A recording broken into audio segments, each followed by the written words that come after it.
Hoje vamos analisar a situação do Bitcoin, que mais uma vez mudou sua direção para cima nos gráficos diários. Ou seja, antes disso ele estava com tendência de baixa. Lembro-me da minha promessa de analisar uma ação do mercado de ações dos MEUA, será o JP Morgan Chase. A análise será publicada logo após a do Bitcoin, daqui a umas 2 horas. Ao mesmo tempo, hoje faremos uma análise incomum do Bitcoin. Eu removi toda a marcação e vamos analisar do zero primeiro as velas mensais, onde a situação é uma, depois as semanais, onde é outra, e uma situação completamente diferente nos gráficos diários. Vou mostrar tudo isso. Diante de nós estão as velas mensais do Bitcoin. O que vemos? Vemos que o Bitcoin, em outubro, aqui mesmo, em outubro de 2025, estabeleceu uma máxima histórica na casa dos 126 mil dólares, após o que iniciou uma queda de vários meses, que terminou em fevereiro. Aqui mesmo, na casa dos 60 mil. Depois houve 3 meses de alta. Sim, em maio houve alta, porque renovaram a máxima de 4 meses. E a vela de junho marcou o engolfo desses 3 meses de alta e fechou primeiramente abaixo da média de 50 meses, que é a verde, e abaixo do importante nível de suporte de 58.974 dólares. O que podemos dizer? Que, de acordo com a análise das ondas de Elliott, presumivelmente tivemos uma primeira onda de queda, depois houve uma onda de correção e agora nos espera mais uma onda de queda, uma onda de correção e mais uma onda de queda. E como é que acontece de estarmos subindo dentro de um contexto de queda? E está tudo normal. Por quê? Porque não é proibido subir. Até onde podemos subir? Podemos subir, primeiramente, até o nível do limite superior da lateralização, que durou muitos meses em 2024, ou seja, 71.280 dólares. Observe que, assim que romperam esse limite, o Bitcoin começou a renovar as máximas históricas. E em segundo lugar, podemos subir até a região do ponto de abertura da vela de junho. Isso é 73.674 dólares. Ou seja, nesse caso, isso não anula a tendência de baixa. Será apenas um movimento de teste da força dos vendedores antes de cair ainda mais. Mas se o Bitcoin fechar com um engolfo da vela de queda de junho, então teremos o direito de falar sobre um movimento forte para cima. E o próximo nível-alvo, nesse caso, será aqui, 82.550 dólares. É isso. Aqui entendemos que o Bitcoin, globalmente, aponta para baixo, mas não está proibido de subir para a região de 71.280, 73.670 e, se for o caso, até 82 mil.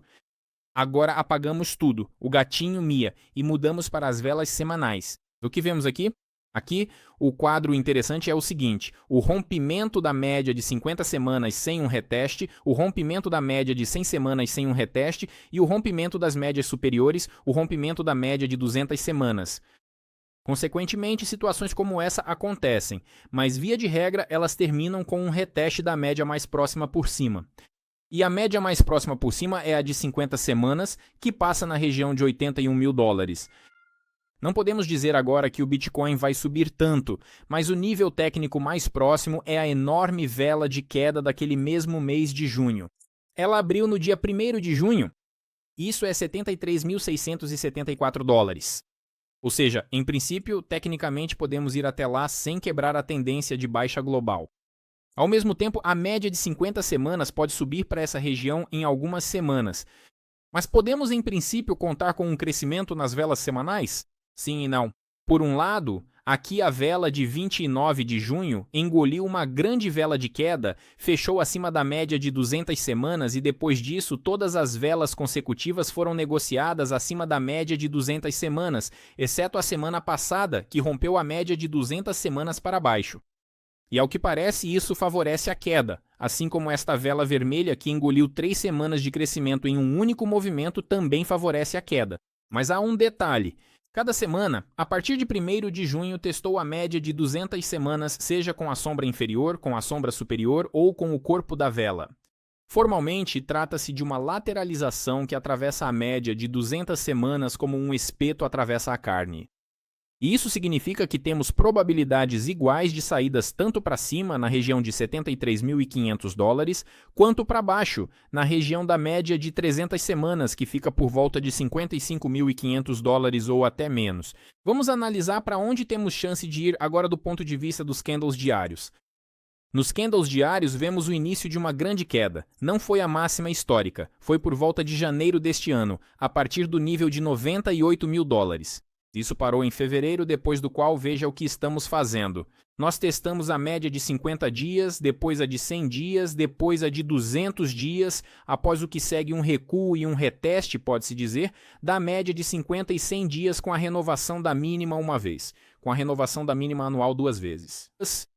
Ao mesmo tempo, forma-se uma divergência de alta. Ou seja, as mínimas estão caindo, mas as mínimas do RSI estão subindo e ela começou a se concretizar.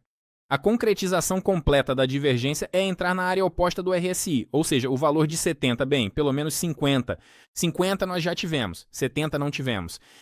Mas, no entanto, o RSI consolidou-se novamente acima do valor de 50 e isso inspira otimismo. Da mesma forma que o fechamento de ontem inspira otimismo, com o qual comecei o vídeo, da vela diária que, note, engoliu vários dias de queda, especificamente 3 dias de queda. Aqui está a queda de sexta-feira, que renovou a mínima local, aqui está a de quinta-feira e aqui a de terça-feira. Ou seja, estas 3 velas de queda, que renovaram sucessivamente as mínimas, foram engolidas por uma única vela de alta. Isso favorece a alta. Ao mesmo tempo, a alta pode continuar através de um teste da média de 50 dias, que é simultaneamente o meio da vela de ontem, algo em torno de 63.750 dólares a 63.800 dólares. Se virmos novamente um fechamento abaixo da média de 50 dias, aqui eu esperaria para abrir posições compradas. Cabe a você decidir se deve abri-las agora. Eu, por outro lado, afirmo que tecnicamente o Bitcoin agora aponta para cima, em direção à média de 100 dias, que está em 66 mil dólares. Ela está caindo, agora está um pouco acima. Se rompermos essa média, então seguiremos para a média de 200 dias, que é 69 mil. E se a rompermos, então buscaremos algum nível técnico. Agora vamos fazer a marcação, removendo primeiro todos os meus desenhos. Então qual é o nosso nível-chave? O primeiro nível-chave é este aqui. Após a grande queda, o rebote parou aqui, 66.328 dólares. Observem que nós o testamos com um rompimento complexo para cima. Deixem-me ampliar tudo isso. Aqui houve um falso rompimento e depois caímos, mas por enquanto a média de 50 dias com alguns rompimentos ainda nos segura, certo? Ou seja, apenas se virmos o Bitcoin consolidar nos candles diários acima de 66.329, podemos falar de um crescimento mais ou menos sério, bem, pelo menos na região dos 69 mil dólares. E potencialmente até mais alto, sim, 73,5 está se desenhando nos candles mensais. Vamos marcar mais níveis. Qual outro é importante? Aqui tivemos uma alta, depois um recuo. E observem que chegamos a este ponto, a este nível, mas cada mínima, começando, bem, vou aumentar ainda mais, começando até mesmo daqui, é mais alta, mais alta, mais alta, mais alta, mais alta, mais alta. Ou seja, as mínimas estão subindo. Isso indica a força do comprador. Ao mesmo tempo, não se pode dizer que as máximas estão caindo de forma absolutamente clara. Elas estão mais em um plano horizontal. Embora a partir deste momento ainda seja possível supor uma queda delas. Mas, no geral, o cenário atual aqui e agora favorece o crescimento, pelo menos para a região de 66.328 dólares e potencialmente até mais alto, para a região de 69 mil. Se rompermos esse nível, então olhamos para a marcação e o que vemos nessa marcação? Bem, vemos o ponto de início da queda aqui. Depois podemos marcar mais alguma aqui. Bem, ou seja, os objetivos técnicos são 71.400, 73.500 dólares, o que em princípio é o que obtivemos nas velas mensais. Apenas lembro que faço esta análise, este resumo e as minhas operações de trading na plataforma QuantFury. O código QR está no seu ecrã. Aqui pode negociar milhares de instrumentos financeiros, desde o mercado de ações até criptomoedas, forex, mercados de matérias-primas e assim por diante. E tudo isto com comissões zero, sem quaisquer taxas adicionais. Subscreva o canal, deixe os seus comentários sobre o que pensa do Bitcoin e aguardamos a próxima análise ainda hoje sobre o JP Morgan Chase. Adeus!